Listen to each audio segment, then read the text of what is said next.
Hello, my name is Michael O'Keefe, aka The Movie List.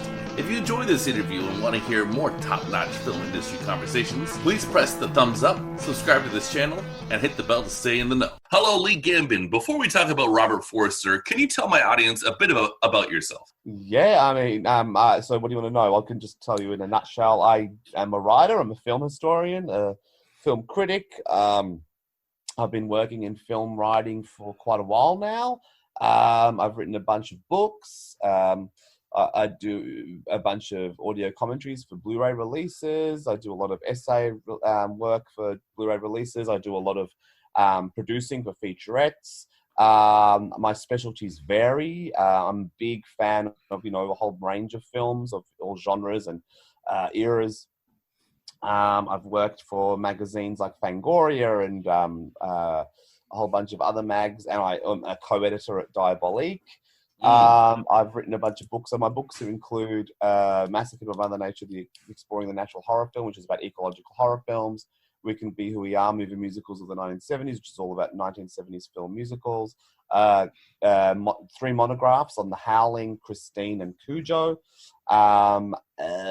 Just finished, and it will be out hopefully by the end of the year, a book on very special episodes from TV sitcoms. Literally just finished it just before you started this conversation. A book on scarecrows in film and TV. So a whole bunch. I've done a lot of stuff, but yeah, I'm a film guy, I guess. You like movies. I get that impression. Yeah. That's good stuff. All right, so did you ever interact with Robert Forster? Yes. I interviewed him in depth a couple of times. The main core focus was for Alligator. I did a big piece about Alligator, but I interviewed him about other things such as Reflection of Fear. Sorry, not Reflection of Fear. Reflection of the Golden Eye. Reflection of Fear is another film. That's a Sandra Locke movie. But yeah, the Robert Forster film, Reflection in the Golden Eye with Elizabeth Taylor and Marlon Brando. Wonderful film. But Alligator was the core focus, and we kept in touch. We kept in touch via email, and he was a lovely guy, amazing guy. Lots of great stories, really engaging conversationist, and also really funny. It's like incredibly funny, and does a really good John Huston impression, which I will always. That's special. So Alligator, we might as well talk about that. That's a movie I find very entertaining. I've seen it a few times, I guess. And it sort of fits into a subgenre, I guess, of Jaws ripoffs. It's its own thing, but it's really running with Jaws. So do you think that it's better than like Piranha and Piranha 2? Is Alligator the best Jaws ripoff in your opinion? Well, I have to argue with you there. I feel like it stands on its, as you said, it does stand on its own. I know what you mean. There's a whole wave of films that came after Jaws that really sort of capitalized on Jaws' success. Absolutely. Mm-hmm. I'm not denying that. However, I feel like something like Alligator, something like Orca, something like Piranha, these are films that really have their own legs to stand on. And especially with Alligator, because it's such a smart script, as well as Piranha, both written by John Sayles. So John Sayles tends to obviously inject his movies, The Howling and all these other films, with a really sharp, acute social and political commentary, and Alligator's no exception. So Alligator comments on a lot of stuff like the class system and, eco-warfare and gender and relationships, and also how people deal with crisis. And it's a really smart, savvy, clever film, beautifully directed by Lewis Teague, who will go on to do Cujo, which would be his, masterpiece. But, I think Alligator is just a really smart, strong, intelligent, biting, mind the pun, film.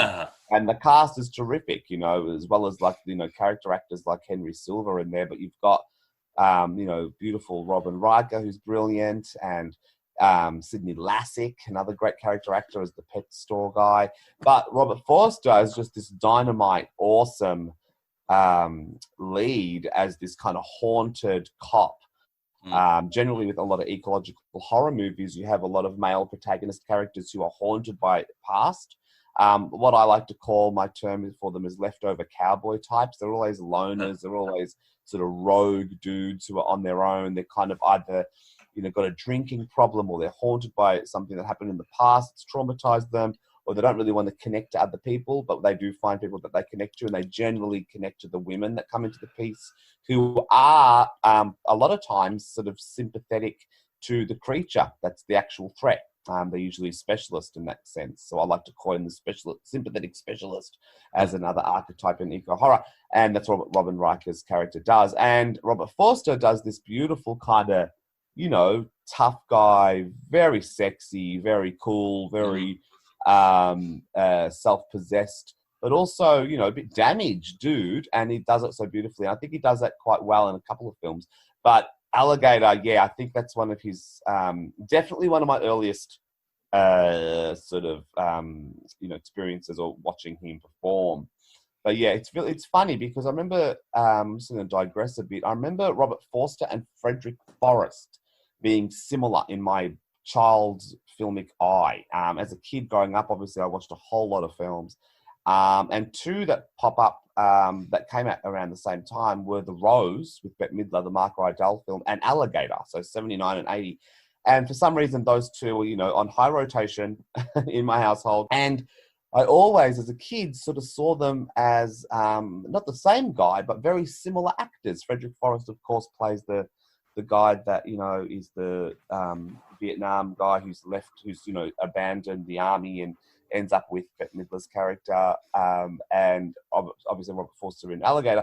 And I always tied their style, their look. They had the kind of thinning black hair, and they had that kind of real masculine energy, and they had very similar kind of explosive personalities on screen. And I just remember them linking them together for some reason.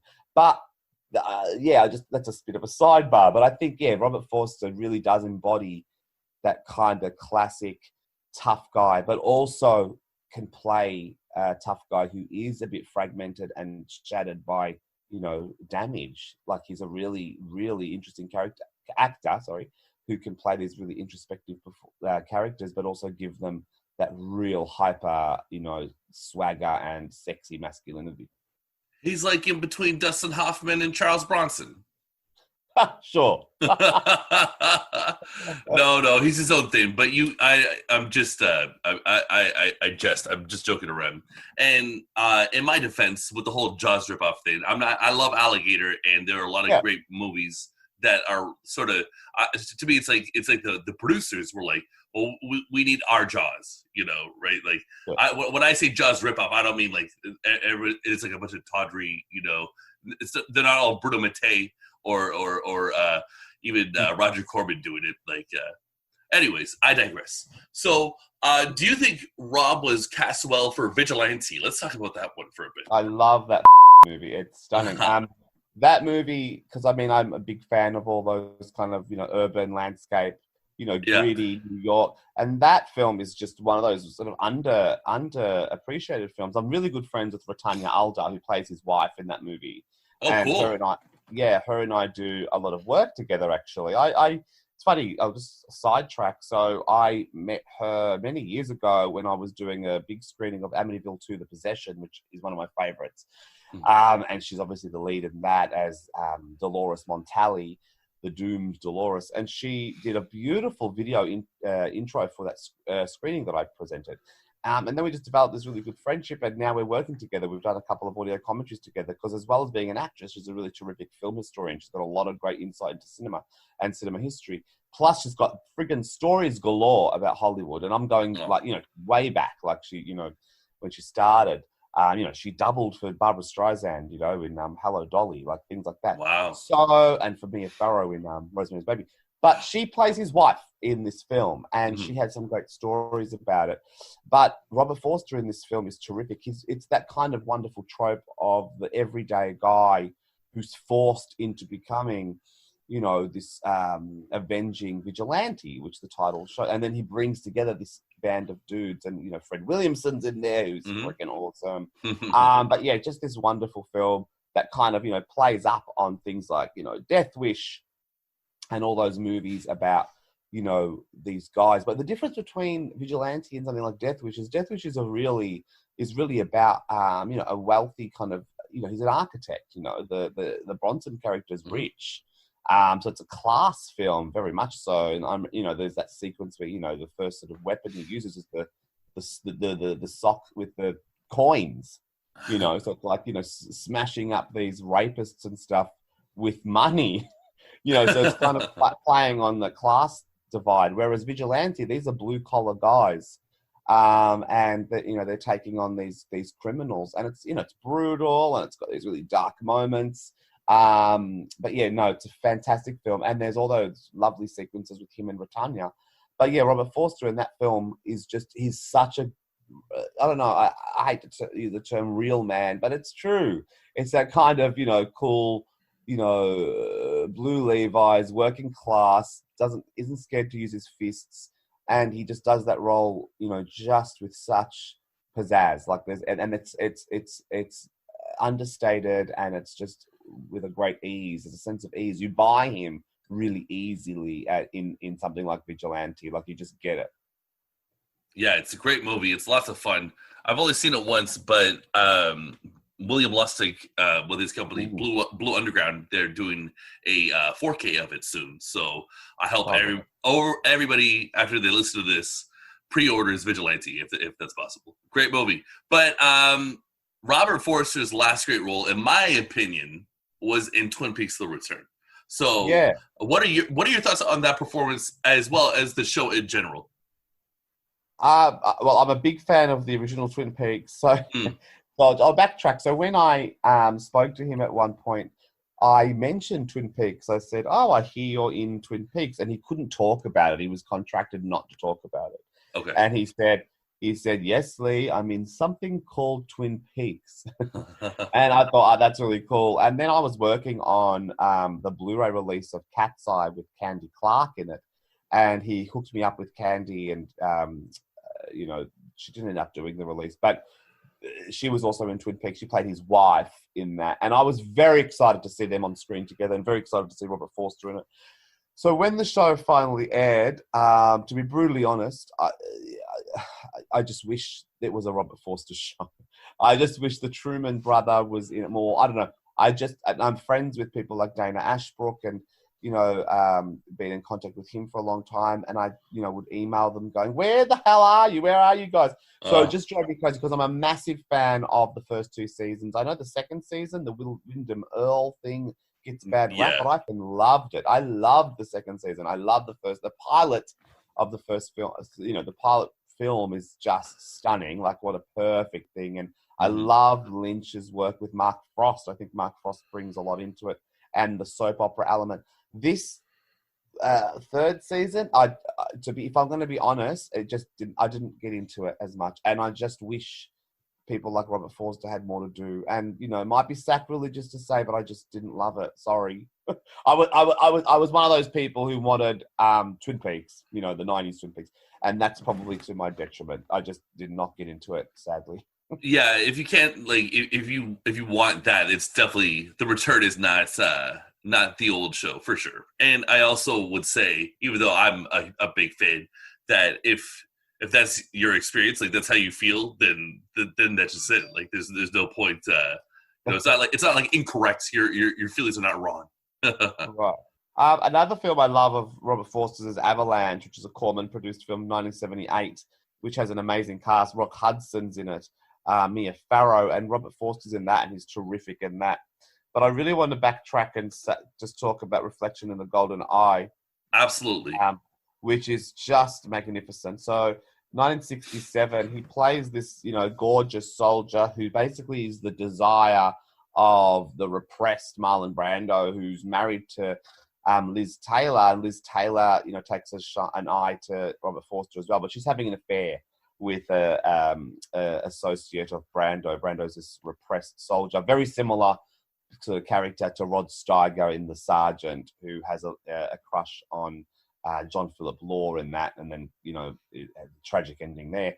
But Marlon Brando is obsessed with Robert Forster's character, and he sees him continually riding a horse, one of Liz Taylor's horses, through the woodlands naked, and it's kind of like this really sort of weird Southern Gothic psychosexual melodrama between these three people, Liz Taylor, and also Julie Harris is amazing in it as well. And Robert Forster's character is obsessed with Liz Taylor and sneaks into her room and sniffs at her underwear. It's a up amazing, wonderful film, and the Blu-ray release is gorgeous. It needs a mention because it comes with the two prints. It comes with the golden hue print that John Huston had done, and then also just the normal sort of color scheme.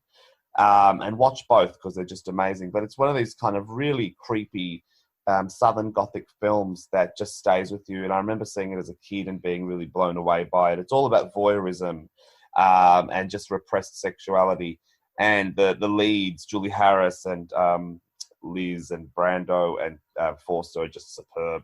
But yeah, it's one of those films that will stick with you. And if you watch it with knowing what Forster's acting trajectory will develop into, it's interesting because he's kind of presented as he doesn't have much dialogue at all, in fact. But he's pretty much a mute in it. But he's kind of it's kind of foreshadowing what he'd become because, yes, he gets to do a lot of different varied roles, but he plays that kind of stoic, tough guy. And in this film, he's kind of like the object of desire, and that's really interesting. And then, in contrast to that, Medium Cool, which is a wonderful film that he did, which is, sort of counterculture film.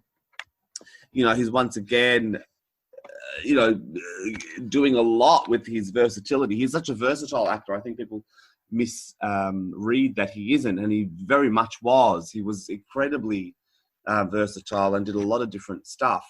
And I think that's something to champion and to look at because I think, people read one thing. But he is someone known as someone who can play those kind of stoic, strong, sturdy man's man kind of roles, but with that sort of sense of this kind of haunted history. There's another great Western, a Western from 1968, so just around the same time as Reflection in the Golden Eye, called The Stalking Moon. Yeah, which starred Gregory Peck.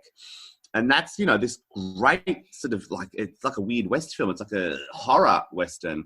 So that's another fantastic film I love of his. But yeah, amazing actor, Yeah, well, I got to check out Reflection in the Golden Eye because that's a hell of a cast. It's funny I missed. I referred to it as Reflection of Fear, and I just wrapped in my head. But that's really interesting because while I was in cahoots and talking with the late great Sondra Locke, who starred in that, she plays a trans character in that, a killer trans character in a long line of movies about killer trans. Yeah, Robert Shaw's in it, amazing. Sally Callum, Sally Callaman's in it. It's funny because when I was talking with her a lot, it was the same period I was talking with Robert Forster. So it's really interesting, and they're both gone now. So it's funny that my brain went to that film as well. But yeah, it's sad that we're losing these freaking awesome artists who really paved the way in the new Hollywood. The whole period from the late 60s into now, not now, but into the late 60s into say the 80s, where things are changing. The studios were sort of dismantled, and auteurs were making their films, and the independents were coming up, and these were people who were doing amazing work, really interesting work, and shaping genre. People like Sondra Locke and Robert Forster were people who were sort of always taking on interesting roles and creating great works and doing really dynamic confrontational work and pioneering work, and just really interesting stuff. A really interesting body of work, those two. But yeah, Forster, just brilliant. And also Forster's sort of legacy as an action guy, it's really good. I'm glad Tarantino would bring him into Jackie Brown, which is my favorite of Tarantino's films, absolutely. And he does a magnificent job in that, nominated for an Oscar, of course, in that. But yeah, just a really cool performer. Walking the Edge from 85. That's another sort of, vigilante, street urban, film. He plays a cabbie in that one. And that, and that was with Joe Spinell, who we all love. Oh, yeah. But yeah, just awesome films. 1972, early 70s, he does a really cool film called Journey Through Rosebud as well.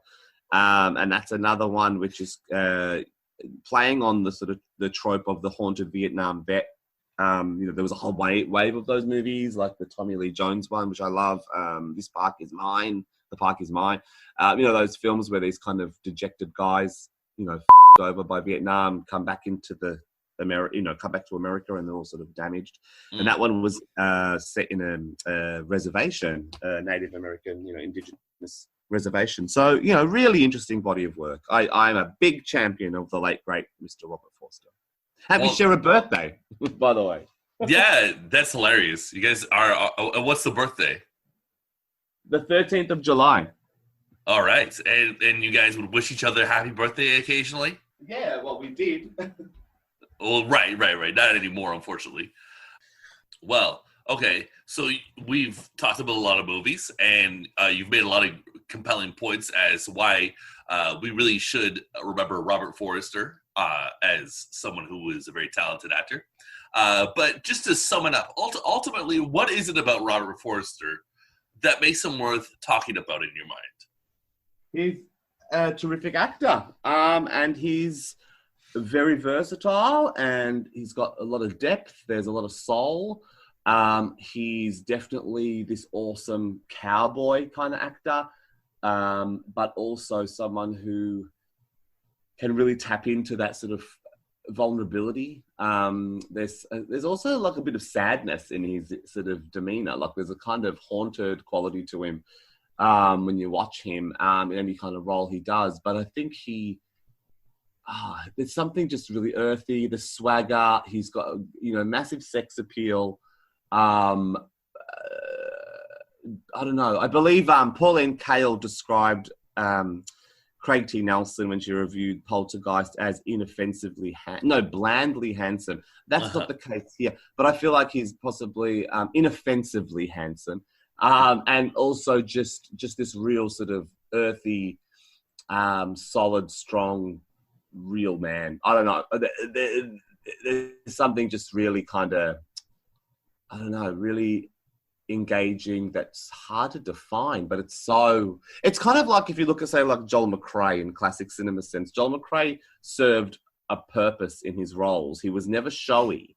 He wasn't Errol Flynn. Like when you see Errol Flynn, there's showmanship, there's show business. You can see it all there. I love Errol Flynn, but you look at Joel McCrea or Gary Cooper, and they've kind of got this really understated smoothness that they could sort of be plotted into multiple films, and you don't necessarily notice them because they're just there to serve a purpose, and they're just so understated and nicely plotted in the film without having to be these stars. And I think that's what Robert Forster sort of represents in the later years of Hollywood. So these kind of guys who aren't Jack Nicholson, who aren't someone who's, you know what you're kind of getting. Their personality or their celebrity sort of overshines their performances, even though, of course, Nicholson's a remarkable actor, but you know what you're getting with Nicholson, or a Nicholson performance in a sense. Whereas Forster, he's there and he's doing his job, and it's always captivating. And like we mentioned with the films we've mentioned, they're all friggin' different. They're all very different performances, and they're all very obviously vitally different films, but they're also vividly different films, but they're also perfect examples of different facets of Robert Forster. So that's why I wish he had more to do in Twin Peaks, because it's unfortunate that that's his last piece. I mean, thank God he was in it, and it's really lovely, and God bless David Lynch for casting him, and he's beautiful to see. And it's I was like, Michael Ontkean's not in this, so that's cool, that's fine, I understand, I respect that. But we've got Robert Forster sort of stepping in there. That's unreal, but has nothing to do. Anyway, but yeah, I love Robert Forster. What else can I say? Well, I think you really the passion for this band really comes across in all your answers, and sometimes I'll talk to someone like yourself, a very learned historian, and I'll have set up the interview, and I already like the person, but then the answers help me reflect a little bit deeper, and hopefully for my audience, either they know Robert Forster and they really appreciate this, Or, they check out Alligator and Vigilante and Medium Cool and Reflection in the Golden Eye afterwards. So I want to thank you for your time. And before I let you go, Lee, may you please tell us what you have planned for the rest of the year? Yeah. I literally just finished the last essay for a book called Tonight on a Very Special Episode, which is all about very special episodes of TV sitcoms. So hopefully that will be out by the end of the year. I am about to start work on a book all about ordinary people, the Robert Redford film starring Mary Tyler Moore and Donald Sutherland. Mm-hmm. And oh God, what else? I mean, I'm waiting for this stupid bloody pandemic to end so we can go back into screening movies, because I have a film society called Cinemaniacs where we screen films, but we can't do that while this is happening. And other than that, I'm also working on a journal basically published through the film collective, and the journal is all about trapped man syndrome in film. So it's about women who keep men trapped. So from things like The Beguiled to Sunset Boulevard to That Cold Day in the Park, anything with a sort of demented woman who keeps a guy, kept man syndrome, so keeping him, trapped in the house or whatever. So I'm doing that. But other than that, lots of audio commentary gigs, which is really, really lovely, and I love doing them, and it's great for companies like Lorber. So working on stuff like that. Just wrapped a bunch of them. Just did Spawn of the North, and I did that was with Retanya Alder, and I did a musical with James Cagney called Never Steal Anything Small with another film historian named Daniel Kramer, and also just wrapped a wonderful TV horror movie audio commentary with my friend Jarrett Garn called Killdozer. With Clint Walker. You clearly remember that and love that. But so doing a lot of different stuff there. So it's great. It's really fun, and it's what I love. Well, thank you very much, and we'll stay tuned to everything you're up to. Awesome. Thank you so much for having me. You're welcome.